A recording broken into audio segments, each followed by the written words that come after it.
Guys ഇന്ന് ഞങ്ങൾ പോകുന്ന വളരെ സ്പെഷ്യൽ ഒരു സ്ഥലത്തേക്കാട്ടോ. വേറെ എങ്ങുമല്ല, ഒരു പള്ളിയിലേക്കാണേ.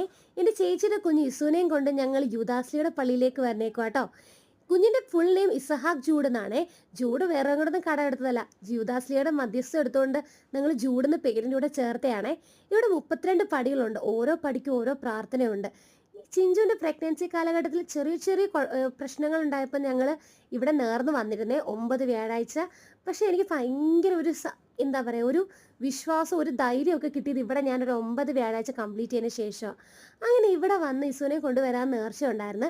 അങ്ങനെ ഞങ്ങൾക്കിപ്പം ഞങ്ങൾ ഇസുവിനെയൊക്കെ ആയിട്ട് എത്തിച്ചിട്ടുണ്ട്. നമുക്ക് ഒരുപാട് തൊട്ട് ഒരുങ്ങുമ്പോൾ ഓരോ തടസ്സങ്ങളൊക്കെ വന്ന് പറ്റാതെ വന്നിട്ടുണ്ട്. അങ്ങനെ എന്തായാലും ഇപ്പം അതങ്ങ് സാധിച്ചിട്ടുണ്ട്.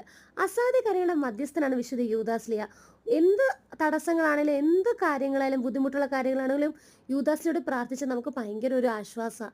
അങ്ങനെ യൂദാസ്ലിയൊക്കെ കണ്ട് ഇസുവും പ്രാർത്ഥിച്ച് ഞങ്ങൾ അവിടെയൊക്കെ ഒന്ന് ചുറ്റിക്കറയും കണ്ട്. പിന്നെ ഞങ്ങൾ നേരെ അതിനകത്തുള്ള പള്ളിയിലൊക്കെ കയറി പള്ളി ഒന്ന് കണ്ട് പള്ളിയിലും ഇരുന്ന് അതിന് ശേഷം മുറ്റത്തോട്ട് ഇറങ്ങിയപ്പോൾ, മുറ്റമല്ല ഗൈസ്, അതിന് പുറത്തോട്ട് ഇറങ്ങിയപ്പോൾ നിറയെ ചെടികളൊക്കെ ഉണ്ടായിരുന്നു. അവിടെയൊക്കെ നിന്നിട്ട് വീട്ടിൽ പോയി.